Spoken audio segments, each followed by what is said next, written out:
자, 오랜만에 우리가 이제 쭉 우울한 뉴스를 접했는데 아주 부산으로서 힘찬 뉴스가 왔습니다. 부산 엑스포 유치 관련된 이슈인데 PT 프랑스에서 열렸죠. PT에서 뭐 엄청난 성과가 나왔다. 어떤 성과가 나왔는지 진짜 궁금한데. 분위기가 너무 좋았다.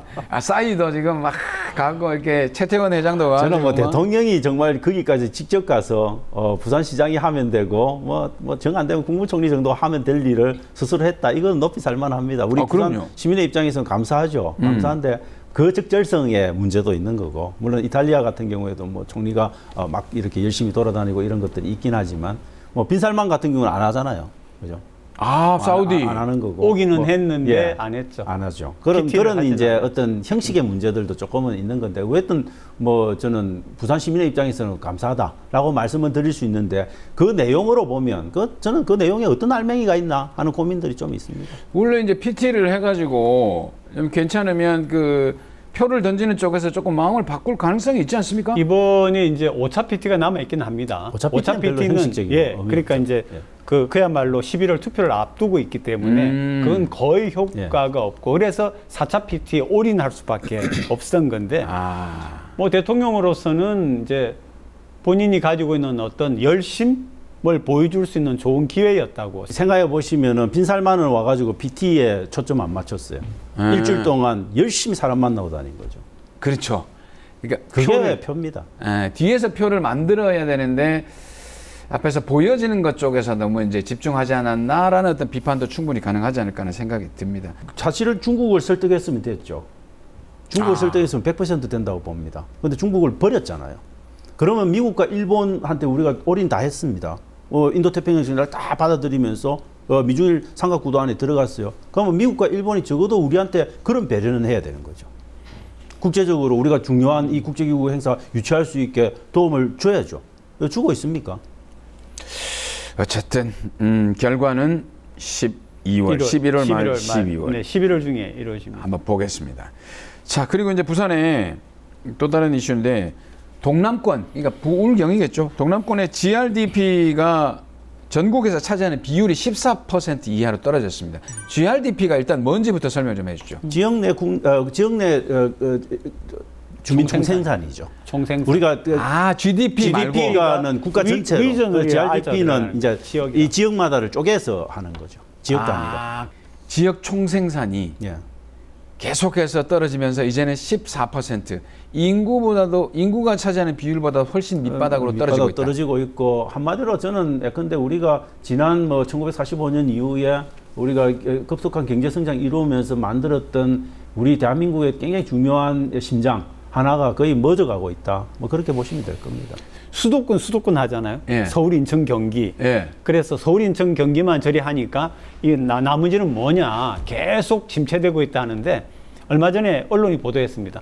수도권에서도 서울 인근한 도시는 괜찮은데 소위 경기에서 서울에서 떨어져 있거나 휴전선 가까운 데는 똑같은 현상이 일어나고 있어요. 그렇죠. 그래요? 사람이 줄어들고. 우리가 생각하는 수도권이 아니네요. 거기는? 아니죠. 그러니까 이제 그러니까 얼마나 이게 정책이 잘못되느냐라고 하는 거죠. 결국은 서울의 인구도 줄어들고 있는데, 서울의 인구는 약간 삶의 조건들이 안 좋으니까 약간 주변에 있는 위성도시로 분산되는 건데, 수도권 전체로 보면 저는 인구가 갇히는 현상이 일어나고 있는 거죠. 그게 밑으로 남하를 더 이상 안 하는 거고, 끊임없이 수천건이나 청춘도 쪽에서 올라가는 힘들 이런 것들이 계속 수도권을 확장시키는 어떤 힘으로 작용하고 있으니까, 이건 저는 국가 경쟁력 우리 아까 전에 떨어지고 있지만 이 부분도 국가 경쟁력을 갉아먹는 굉장히 중요한 요소입니다. 그리고 우리가 예를 들면 서울 하나만 두고 봐도 서울에서는 무조건 강남 아닙니까? 그렇죠. 그러니까 이게 집중, 또 집중, 그 안에서 집중 이렇게 이루어지고 있으니까 이게 참 문제예요. 야, 분산만이 살 길이라고 항상 얘기를 하는데, 근데 우리는 계속해서 집중을 향해 가고 있습니다. 우리나라 국회 의석 중에서 그 수도권 서울, 인천, 경기가 차지하는 비율이 48%. 그 다음에 비례대표가 47석이에요.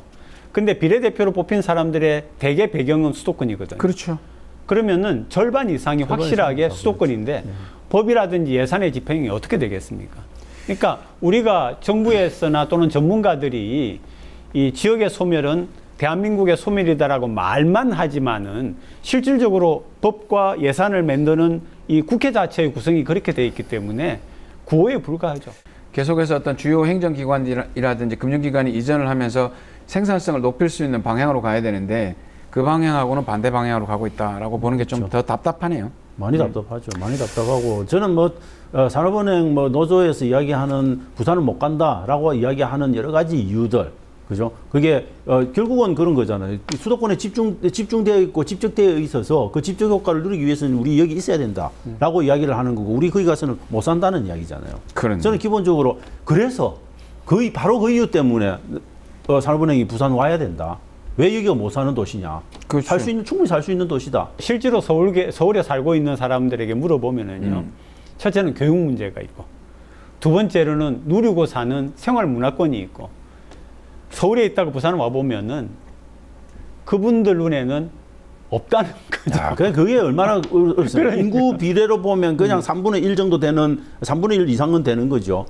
그래도 부산은 330만 도시입니다. 이 엄청난 대도시를 기피하고 가서 살면 불편한 도시로 생각하게 누가 만들었습니까? 대한민국 정부가 만들었습니다. 그렇죠. 그러니까 뭐 그보다 더 작은 도시는 뭐 도시로 보이겠습니까? 갑자기 기분이 안 좋아지네. 기분이 또 더 안 좋아요. 지금 이게 부산 지역의 지역 의료 서비스 이야기인데.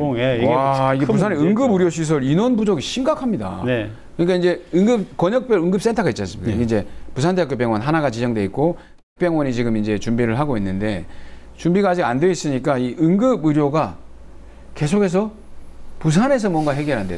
특히 소아 같은 경우에는 응급차로 수송을 하는 시간이 평균적으로 1시간이에요. 이 아이를 어떻게 케어를 하라는 얘기죠, 이게? 와. 근데 저는 이해 못하는 게 부산에 뭐 의사가 없는 건 아니잖아요. 그렇죠. 근데 그런 특수 분야만 지금 문제가 되는 거잖아요. 응급 의료. 네. 저는 그런 부분에서는 저는 좀 의사회라든지 뭐 이런 것들도 있고 직능적인 그런 단체들이 있지만 그분들도 좀 반성은 해야 된다. 그러니까 이게 응급을 전문으로 하는 의사 선택이 없답니다. 의과대학 안에서. 너무 이게 말하자면 3D 업무라고 생각을 힘든데 돈이 안 되니까. 네네. 그게 하나 있고요. 또 시스템이 사실은 당연히 이번에 경기도가 한다고 합니다. 119 차가 움직이면서 바로 보는 거죠. 어디에 지금 그러니까 응급실이 비어 있고 베드가 수술 베드가 비어 있다. 그걸 부산도 이제 할 거라고 하는데 빨리 해야 될 거고요. 이 문제 간단하다고 봅니다. 그냥 지역의 의과대학 정원 늘려주면 되는 겁니다. 그거 안 된다니까요, 그거는. 그걸 해야 되는 거죠. 의사회에서 반대한다니까요. 그 의사회 반대하는 거는 그분들의 이해관계의 문제인 거고 국민의 입장, 시민의 입장, 지역 주민의 입장에서는 당연히 아닌 거죠. 히포크라테스가 부산 한번 방문하셔야 될 것 같아요. 근데 지금도 망하는 의사가 많다는데 그거 될까요? 망하는 의사가 많지. 저는 진짜 그러면 그렇게 망하시는 분들이 있으면 여기에 3억씩 주는데도 왜 백지 안 갑니까? 그분들이 여전히 3억 안 받고 한 1억 받고 1억 5천 받고라도 가서 일할 수 있는 도시에 직업이 있다는 거 아니에요.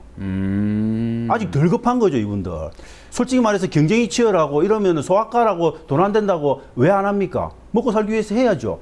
요즘 변호사들 보십시오. 변호사들 많이 뽑아가지고 1,500명씩 뽑으니까는 자기들이 일을 만들어서 먹고 살려고 노력하지 않습니까? 그러니까 법률 서비스가 늘어나는 거죠. 왜 의사만 그런 특혜를 받고 살아야 됩니까? 변호사가 원래 한 해 200명씩 사법고시 제가 있을 때만 해도 그전에 100명 이하였고 근데 지금 1,500명, 2,000명 그렇죠. 지금 뭐 엄청나죠. 뭐 경쟁이 엄청나고요. 옛날에 미국에 잠시 있을 때 보면은 한국의 변호사는 매번 그 차 사고를 쫓아다닌다 그랬거든요. 그렇죠. 일을 갖다 만들기 위해서. 만들어죠. 가만히 오피스에 앉아 있으면 안 되는 거죠. 쫓아다니면서 일거리를 찾아냈는데. 그런데 그러니까 의사 숫자가 좀 많아지면 이런 응급 의료 쪽으로도 투신하는 의사가 가지 말라고 해도 갑니다. 많이 살아야 되는데. 그렇죠. 많이 생기는 거죠. 근데 지금은 딱 숫자 제한하고 자기들은 여기서 앉아서 기다리는 거죠. 오냐. 그리고 자기들이 선택해서 진료하는 거죠. 그건 나쁜 거죠. 사회적으로는. 왜 우리는 그런 나쁜 집단은 마음대로 살게 왜 내버려둬야 됩니까? 의사 선생님 모두에게 해당되는 건 아닌데 의사회가 다 같이 반대하니까 말씀드린 겁니다. 의사 선생님 죄송합니다. 자, 다음으로 이제 부산이 요 지표는 뭘 의미하는지 모르겠어요. 부산의 맞벌이 부부 비중이 38%로 전국 최저라고 하거든요. 그럼 부산에 외벌이로 해도 먹고 살만하다 이런 뜻인가요? 아니면 일자리가 없다는 그러니까 주부들의 일자리가 없다는 뜻인가요? 제가 볼 때 보육 환경이 안 좋을 수도 있고. 아, 보육 환경? 당연히 보육 환경이 안 좋으면 맞벌이 할 수 없으니까. 근데 서울 같은 경우에는 맞벌이가 많은 이유는 기업들이, 주요 기업들이, 대기업들이 직장 안에다가 유치원 만들어주고 다 해요. 그러면 그만큼 키우기 편한 조건이 되겠죠. 그래서 맞벌이 되고? 네, 그럼 맞벌이 되는 거죠. 여기는 그런 거 찾기가 쉽지 않으면은 맞벌이 하기 어려울 수도 있는 거고, 다양한 조건들이 있겠죠. 이 수치가 그걸 의미할 수도 있네요. 그래서 서울서 부산으로 안 오겠다는 이유도 안 됩니까? 이거 다 연결되네. 아까 얘기했던 지역 의료 그것도 마찬가지로 소아과 그 응급 이동 시간이 1시간 넘어가는 거. 와, 그것도 해당이 되고. 그다음에 뭐 부산에 와서 애 키우면서 할 환경이 열악하다. 이 정도 되면 그러면 맞벌이 못하면 얼마나 먹고 살기 힘들겠습니까? 애들은 부모님들이 제대로 자기들을 보살필 수 있겠습니까? 돈이 적은데 수입이 적은데. 그래서 그 악순환이 계속되고 있는 거죠. GRDP가 부산 동남권이 차지하는 비율이 14% 밑으로 또 떨어지고. 이게 진짜 구호가 아니라 지역이 살아야 대한민국 전체가 산다라고 하는 거를. 그러니까 말로만 하지 말고 정책으로 만들어낼 그런 그 어떤 소신을 가지고 있는 사람들이 필요해요. 중앙정부는 그거 말로만 하고 있습니다. 그렇게 중요한 일을 하는데 1년에 20조밖에 안 줘요. 정부 예산이 지금 600조, 700조가 되는데. 그거밖에 안 돼요? 안 되죠. 그 교육발전 예산 20조 최대로 잡아도 20조입니다. 지역 소멸 대응 기금이라고 하는 거를 해가지고 각 지역의 응모를 받아서 나눠줬는데 우리 영도하고 동구하고 서구가 합쳐가지고 그 돈을 좀 받았습니다. 근데 그 총액이 전국에 풀어놓은 총액이 1조에 불과합니다. 그거 지금 근데 지역 소멸 대응 기금 같은 경우는 매년 1조씩 89개 지자체를 대상으로 해서 10년간 풀어봤자 20조입니다. 10년간 20조 풀어서 그 망해가고 인구가 없어져가는 그 도시들을 어떻게 살리겠다는 그런데 또 재미나는 게 아니라 참 조금 개선을 해야 되는 게 첫째는 굉장히 짧은 기간에 응모를 받습니다. 그러니까 갑자기 만들어내가지고 이런 거 하니까 막 하세요. 우리 부산에 아까 말한 3개 중에서 어떤 구는 며칠 안에 10개를 만들어낸 거예요. 직원들이 앉아가지고. 그런데 또 뭐라고 하느냐면은 흔적이 있어야 됩니다. 그러니까 시설 위주로 가는 거예요. 이게 정말 문제입니다. 자, 지역 얘기를 하다 보면 항상 또 그런 마음이 생깁니다. 지역을 균형 발전으로 끌고 가야 될 정치인은 과연 누굴까? 그 정치인을 찾아서 우리가 마음을 모아야 되지 않을까? 그런 생각을 참 많이 하게 되는데 부산연구소에서 그런 정치인을 꼭 이번에는 한번 찾아보도록 하겠습니다. 좋습니다. 자, 이렇게 해서 우리 또 중앙 이슈와 지역 이슈 함께 부산연구소에서 다뤄봤습니다.